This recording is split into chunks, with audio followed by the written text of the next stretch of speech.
Amém, irmão. Shalom, boa noite. Meu amado, eterno e todo-poderoso Pai, neste momento, Senhor, eu entro em Tua presença no nome de Yeshua HaMashiach, primeiramente pedindo, Senhor Deus, perdão pelos meus erros e os meus pecados, Senhor. Pai, que o Senhor possa abençoar, Senhor Deus, a palavra que será traga nessa noite, Senhor Deus. Abençoe, Senhor Deus, cada irmão que vai ouvir essa palavra, Senhor Deus, agora e os que vai ouvir posteriormente. Que o Senhor possa, meu eterno, em nome de Yeshua, abrir o nosso entendimento, Senhor Deus, para que a Tua palavra possa entrar em nosso coração, Senhor. E nós possamos aprender mais e mais da Tua palavra, Senhor Deus, e crescer na Tua presença, no conhecimento das Tuas leis, no conhecimento da Tua palavra, Senhor. Para que possamos a cada dia estarmos firmes na Tua presença, Senhor Deus. Em nome de Yeshua HaMashiach. Amém. Amém, amém. Irmã Maria, poderia fazer uma oração, por favor? Amém, amém. Pai amado, Pai santo, te agradecemos, Senhor, por mais uma vez nos permitir nos reunir, Senhor, diante da tua presença, para que podemos nós, Senhor, aleluia, estarmos, Senhor, aleluia, cada vez mais nos aproximando de ti, em obediência à tua palavra, aquilo que tu tens para cada um de nós. Abençoa cada filho teu nesta noite e aqueles que não podem vir, Pai, abençoa da mesma forma, e que possamos nós, cada dia, nos despertar para ti. Cuida também do Laércio, Senhor, que vai ministrar, Senhor, nesta noite, a tua palavra para nós. Abre a nossa mente, o nosso entendimento, para que possamos nós, Senhor, ter uma melhor compreensão daquilo que tu tens para cada um de nós. É o que eu te peço e te agradeço, em nome de Yeshua. Amém e amém. Amém, irmãos. Eu mandei para vocês, o tema de hoje. Quando Deus fala com Caim, diz: se você tivesse feito certo, eu teria aceito. Muitas vezes, nós passamos por cima das coisas sem refletir como aconteceu. Então, eu vou citar alguns aspectos, depois vocês podem ir lá no grupo, nosso grupo lá da Sheolan e da Beit Sheolan, e eu coloquei lá os versículos que nós vamos estudar hoje. Eu não vou me prender muito no versículo para não alongar. Como são versículos que todos nós conhecemos, eu quero apenas dar uma boa explicação sobre esses versículos. Um tempo atrás, eu vi um padre da internet famoso, e ele diz o seguinte, que os protestantes, eles pensam que a Bíblia desceu do céu com zíper, e capa. Eles não sabem como ela chegou até nós. E realmente, a maioria das pessoas não sabem como a Bíblia chegou até nós. Mas o que eu quero falar com vocês não é como essa Bíblia, esse livro chegou até nós. Eu quero começar a dizer como ele foi escrito, aquilo que nós sabemos. Moisés, ele viveu há 3.500 anos atrás. Nós estamos na casa dos 6.000 e pouco. Então, ou seja, 2.500 anos antes de Moisés, nós não sabemos como as pessoas falavam sobre Jeová. Se havia alguma coisa escrita, ou se era passado de pai para filho, nós não sabemos. Desde o Éden até Moisés, nós não sabemos como eram as escrituras. Como é que eles sabiam da existência desse Deus? O que era falado desse Deus? Nós sabemos que alguns princípios que nós vamos falar hoje existiam desde o Éden. Outros princípios foram estabelecidos a partir do Sinai. A história de Moisés, todos nós sabemos. Deus preparou um personagem, um hebreu, um israelita, para ser o libertador. Só que esse personagem, ele tinha que ter algumas características. Ele precisava ser um líder. Ele precisava saber ler e escrever. ele precisava ter paciência. E ele precisava ser fiel. E Moisés tinha todas essas características. Primeiro, que ele nasce com um decreto de morte sobre sua cabeça. Sua mãe coloca a família toda em risco quando salva ele. Sua mãe tem uma ideia brilhante de levar o menino e colocar nas águas do Nilo. No Nilo tem os crocodilos. O crocodilo é muito maior que os nossos jacarés. Muito maior que o jacaré-açu, que está na Amazônia, que é muito grande. E ele poderia ter simplesmente ser devorado. Porém, a providência divina estava direcionando. E a história, vocês conhecem, o menino, ele é criado pela sua própria mãe, é ensinado sobre o seu Deus. Esse menino volta para o palácio, vai ser treinado para ser um príncipe, para ser um general, para liderar. Ou seja, Deus não pega pessoas despreparadas e coloca ele na frente de batalha. Não é assim que Deus age. O nosso propósito, em todo esse período que nós estamos junto com vocês, é preparar vocês para as coisas que hão de vir, para os problemas que vão aparecer. Nós estamos ainda no começo da tribulação, das lutas. Ah, mas desde que eu me conheço, há muitos anos, eu sempre, olha, o fim está às portas, o fim está chegando. Hoje, eu cheguei à conclusão que nós estamos sendo preparados e devemos preparar um povo para a grande tribulação que vai vir sobre a terra. E essas pessoas vão ter que estar aptas, inteligentes, com os olhos abertos, para entender o que está para acontecer. Porque a Bíblia diz que no futuro próximo já está acontecendo, um poder maligno fará sinais e prodígios que enganará até vocês e a mim. Lá diz os escolhidos. Para descer, se possível, fogo do céu. Por que ele usa essa expressão, descer fogo do céu? Quando Jesus está falando sobre isso, ele está se referindo a Elias. Elias conseguiu convencer o povo de Israel que ele era o verdadeiro profeta, contrário aos 850 profetas de Jezabel, que os israelitas acreditavam que eram profetas também, e seguiam aqueles homens. Eles não sabiam que eles estavam seguindo a um falso Deus. Eles conseguiram distinguir. Por quê? Porque aqueles profetas não conseguiram fazer descer fogo do céu. E Elias conseguiu.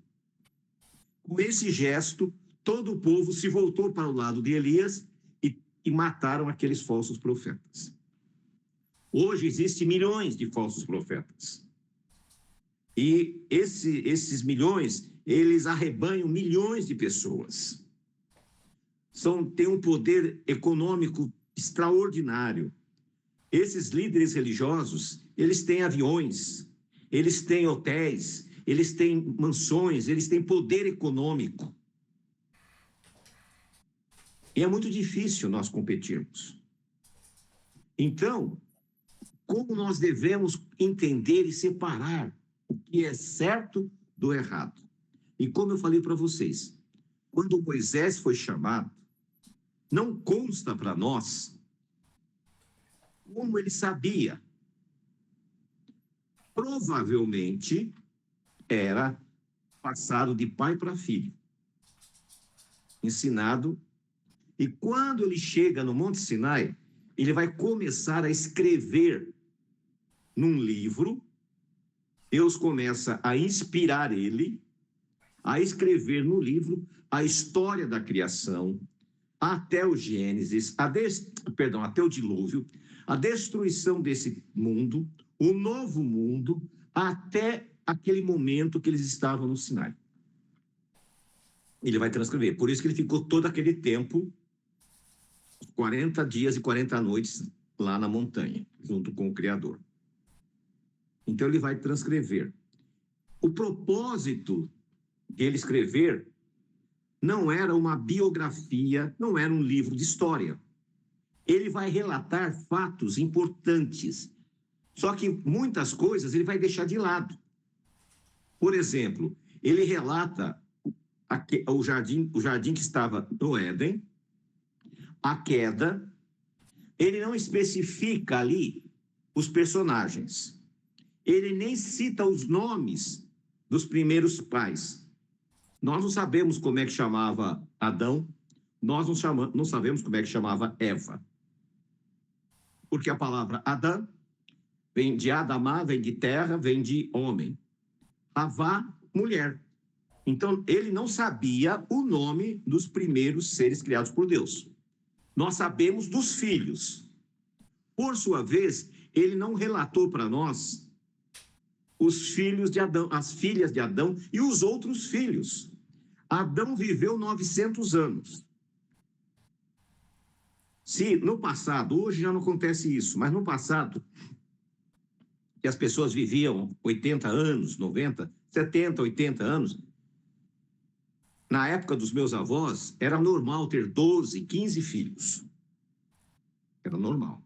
Para viver nesse período de 80 anos. Imagina, na época, que eles viviam 500, 600, 700, Adão viveu 900 e tantos anos. Quantos filhos eles não tiveram?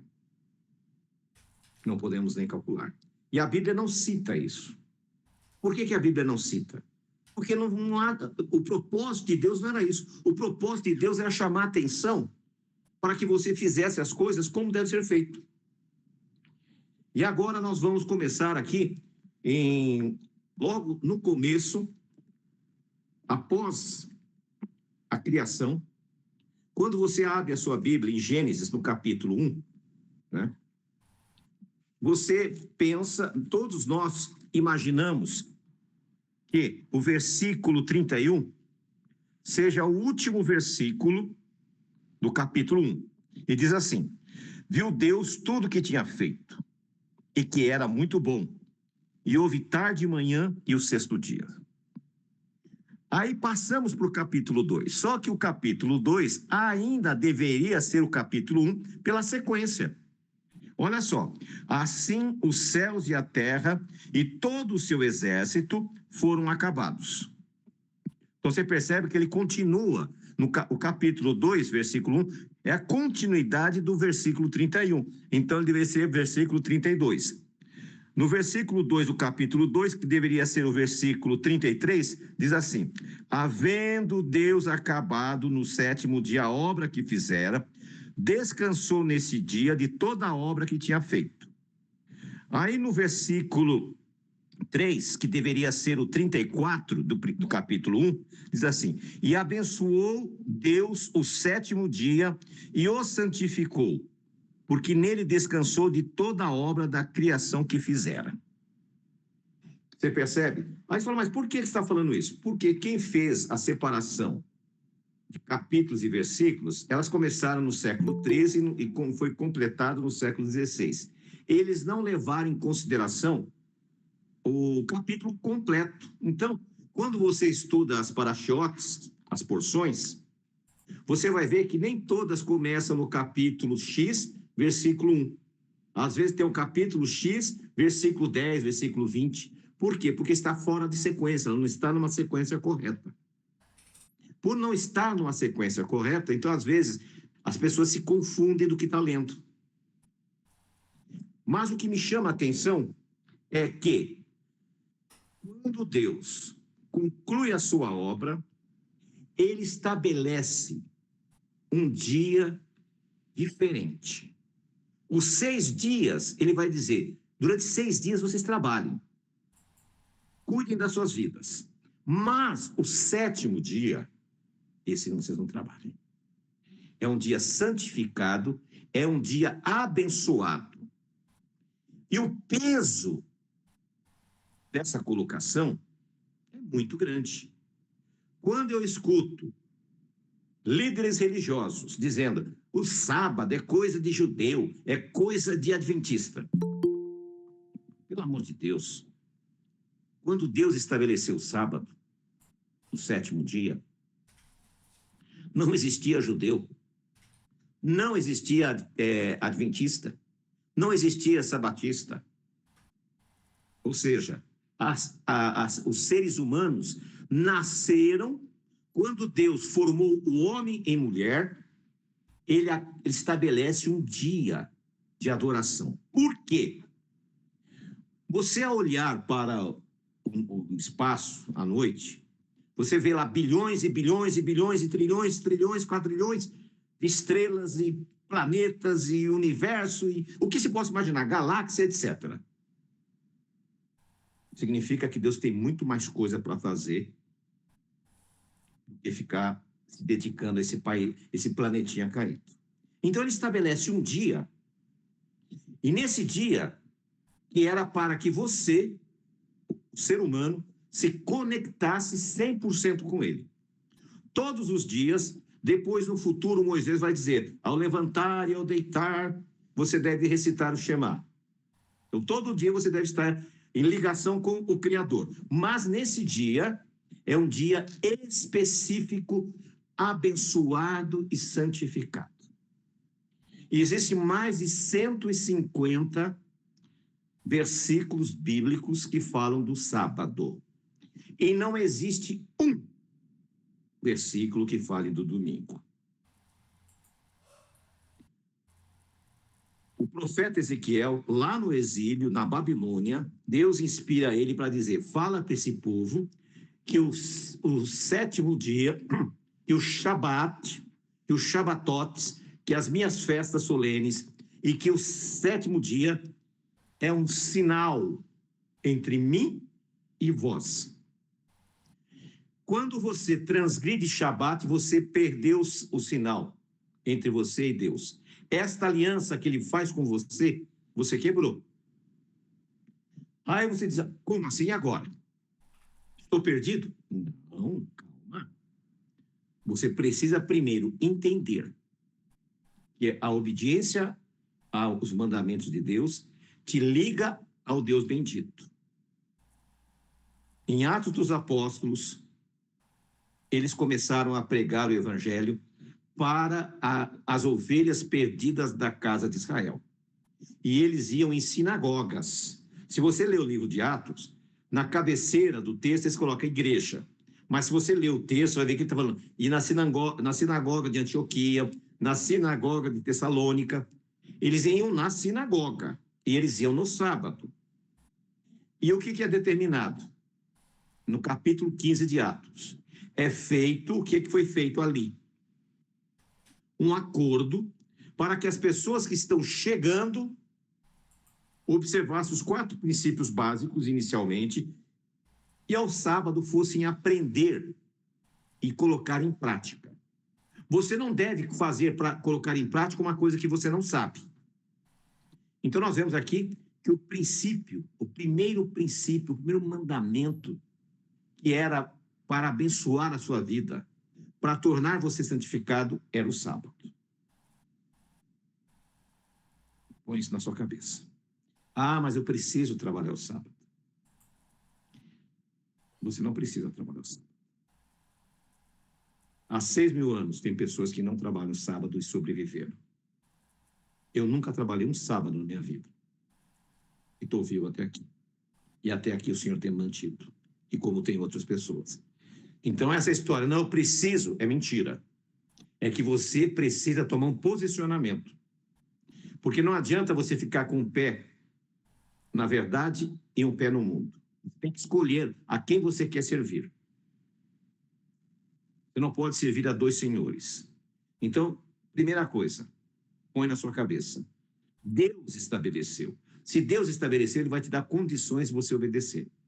Primeira coisa. Óbvio que há um processo de ajuste. Você chegou hoje na sinagoga, você tem um monte de compromissos que você assumiu anteriormente. Então, você coloca esses compromissos em ordem e não assuma mais compromissos para transgredir esse princípio.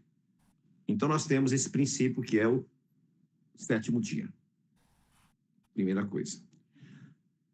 Segunda coisa que nós vamos ver, logo no começo, a Bíblia fala que na viração do dia, o Senhor vinha ter com o casal. Aqui. Fazer o quê? A resposta a Bíblia tem que dar para nós. Você já parou para pensar o que Deus ia fazer lá no jardim com o casal? Para ver se está tudo certo? Era isso? Qual que era o projeto, o plano de Deus? E nós vamos ver aqui, ó, no capítulo 4 de Bereshit, de Gênesis. Conheceu Adão a Eva, sua mulher, e ela concebeu e teve a Caim.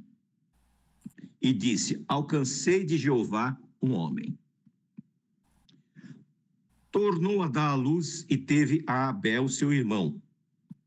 Abel foi pastor de ovelhas e Caim foi lavrador da terra. Ela tem esses 2 filhos, vai ter muito mais filhos, obviamente. Porém, cada um optou em fazer uma profissão.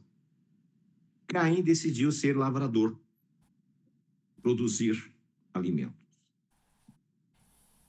Já no caso de Abel, o que ele optou? Criar ovelhas. No versículo 3 diz assim: ao cabo de dias, no fim dos dias, trouxe Caim do fruto da terra uma oferta a Jeová. Então ele cumpriu o princípio, o mandamento. Que história é essa de oferta? Por que eu tenho que ofertar para Deus alguma coisa? Já pararam para pensar nisso? Sabe por quê? Porque os seus pais foram ensinados que eles deveriam oferecer uma oferta de gratidão a Deus sempre que eles recebessem de Deus as bênçãos. Quando os frutos produzissem, ele tinha que pegar a primícia dos seus frutos e levar a Deus. Abel, então, mas só que aqui a Bíblia fala, no fim do tempo, depois, ele lembrou, opa, eu tenho que levar lá a oferta de Deus, de gratidão. Aí veio Abel. Abel também trouxe, olha só a palavra mágica, dos primogênitos das tuas ovelhas e das suas gorduras. Atentou Jeová para Abel e para a sua oferta. Mas para Caim e para a sua oferta não atentou. Percebeu? Ué, por quê? Abel era seu preferido? Não. O mistério está aqui. O primogênito. Quando nasceu as primeiras crias, ele separou e ofertou a Deus. Olha, Senhor, aqui está a minha oferta. Deus não tinha um templo, Deus não tinha que pagar luz, Deus não tinha que pagar água, Deus não tinha que comprar cadeira, nada disso. Mas Deus exigiu deles o quê? Uma oferta de gratidão. Porém, de Caim não. Por quê? Porque Deus havia ensinado a eles que eles deveriam fazer em primeiro lugar. E ele decidiu fazer do seu jeito. E olha o que diz a palavra aqui. Mas para Caim, para a sua oferta, não atentou. Eirou-se Caim fortemente e descaiu-lhe o seu semblante. Aí, como é que foi isso? Nós não sabemos. Provavelmente, Abel fez um altar e desceu fogo e consumiu a sua oferta. Quando Caim fez seu altar, não aconteceu nada. Do mesmo jeito que os sacerdotes de Jezabel fizeram o altar e não aconteceu nada, aconteceu apenas no fogo que desceu, no caso de Elias, foi a mesma coisa. E o semblante dele caiu, ele ficou, puxa vida, ficou triste. E aí, Deus fala com ele, por que você está nervoso ou está irado? E por que descaiu o teu semblante? E aí vem a resposta. Se fizesses correto no tempo determinado, eu teria aceito. Se você fizer direito, Se você não fizer direito, o pecado já está na tua porta. E sobre ti será o seu desejo. Mas você tem que dominá-lo. O que ele está dizendo aqui? Caim, por que você se chateou? Porque eu não recebi a sua oferta? Não foi assim que eu pedi. Eu pedi as primícias, os primeiros frutos. Você decidiu trazer quando você quis. E eu não recebi. Agora, se você fizer certo, eu recebo. Porém, vou dizer uma coisa para você. O pecado já está batendo na tua porta. O que significa isso, o pecado batendo na porta? Ninguém comete um pecado ruim, um pecado grande, um pecadão, vamos dizer assim, de primeira mão. Ele começa nas pequenas transgressões. Ah, tudo bem, não tem problema. Deus não vai se preocupar com isso. Isso aqui não é nada. Não é bem assim. Deus tem regras. Deus tem projetos. Deus tem leis. E se você achar que você pode driblar a Deus, esquece. Não vai acontecer isso. Você não vai driblar a Deus.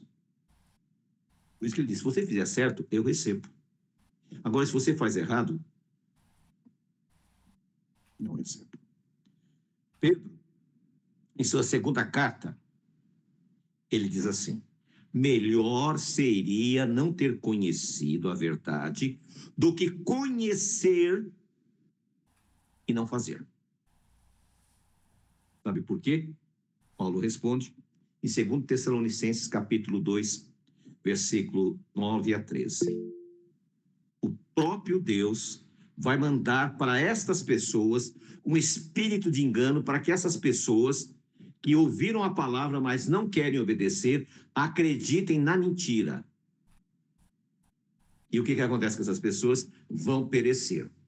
É muito comum, eu até postei hoje, no nosso grupo aí, um vídeo que eu fiz há algum tempo atrás, sobre o porquê eu deixei o judaísmo messiânico. Eu não abandonei, como teve uma outra moça aí, que dizia, por que eu deixei o judaísmo? Ela até plagiou o título que eu fiz. Por quê? E esse teve uma boa visualização. Se juntar os 3 vídeos, está dando quase 30 mil visualizações.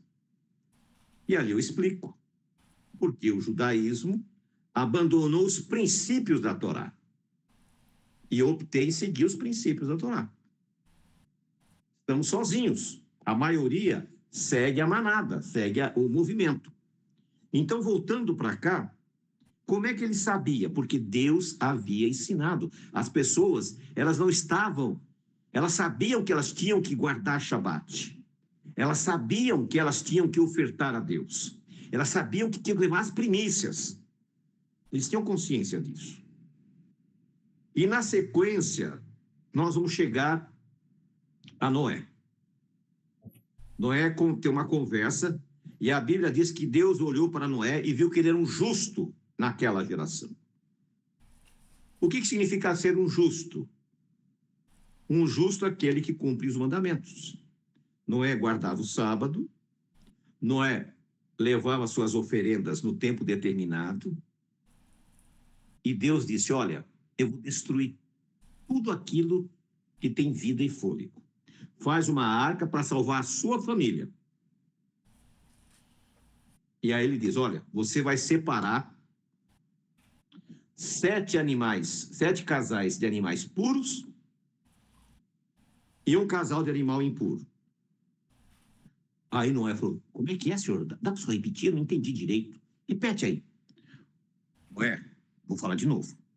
Você vai separar 7 animais puros, 7 casais de animais puros e um casal de...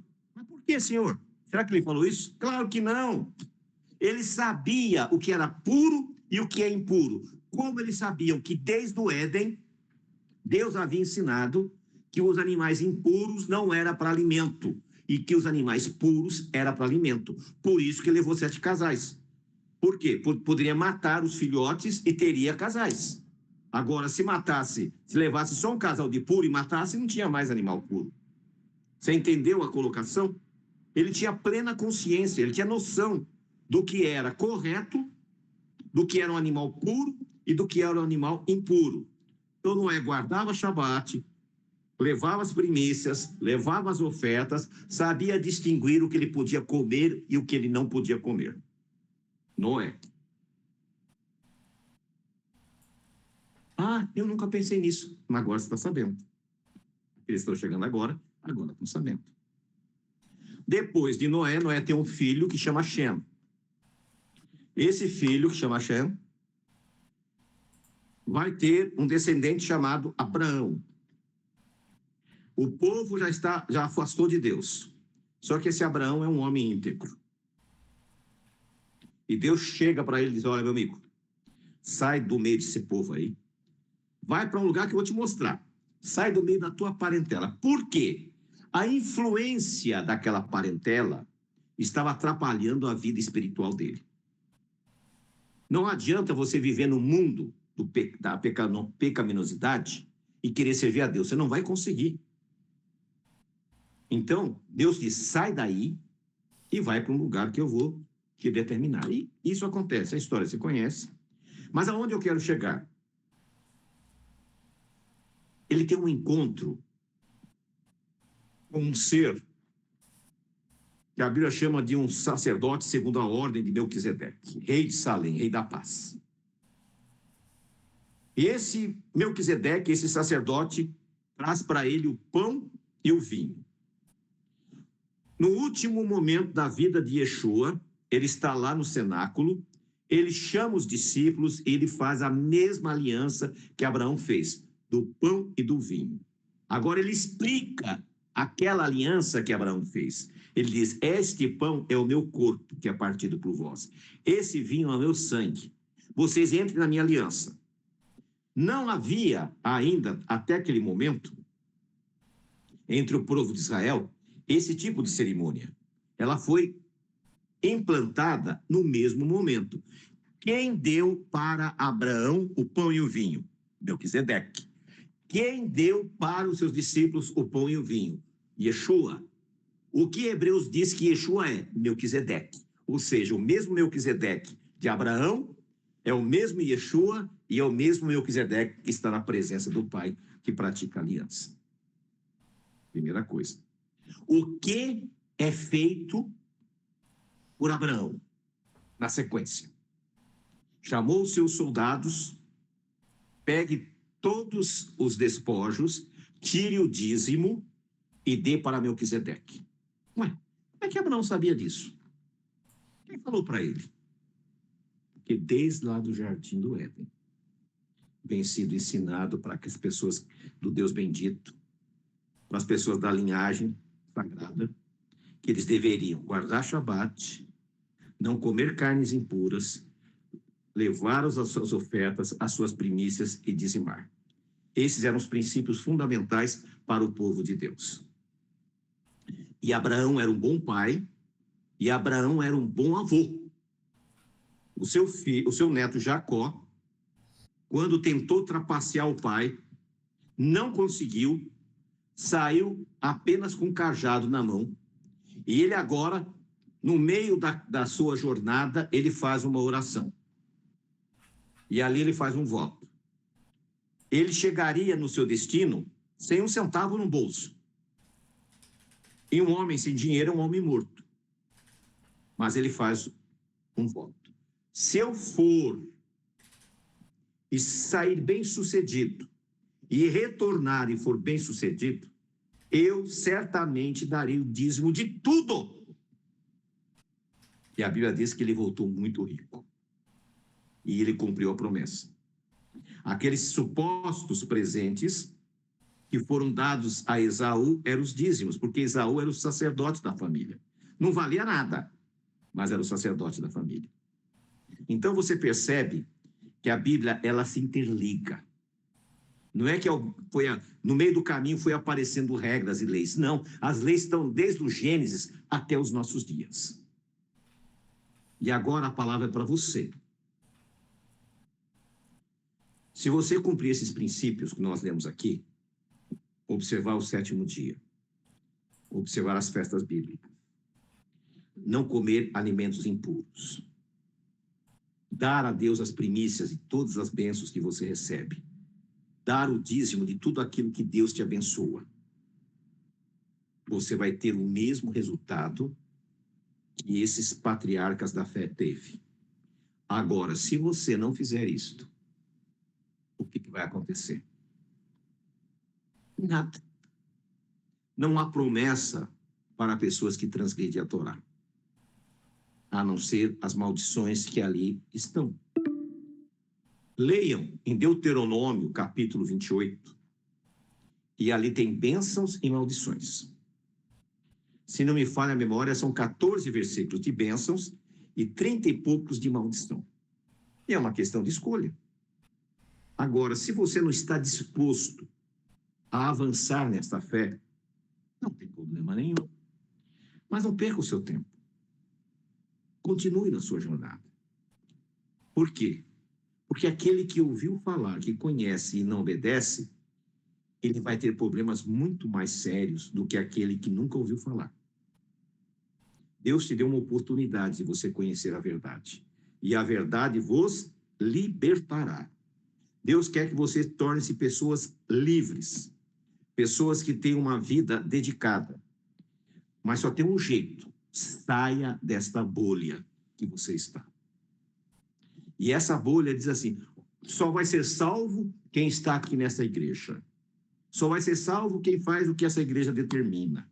Ou só vai ser salvo quem é desse grupo. Isso é uma utopia. Deus, através do seu Filho, Yeshua, Jesus, ele o enviou para trazer vida, e vida em abundante. Você está tendo a oportunidade que a maioria das pessoas não estão tendo. Hoje, é uma quarta-feira, normalmente as igrejas têm cultos. E na maioria das igrejas, a tônica é, Deus vai fazer, Deus vai mudar, Deus vai transformar. Deus é o gênio da lâmpada, né? Vai te dar os 3 desejos. E não é assim que funciona. Você reconhece que Deus é soberano na sua vida, cumpre os seus princípios, aceita Yeshua como Senhor da sua vida, aceita Yeshua como nosso sumo sacerdote, segundo a ordem de Melquisedeque.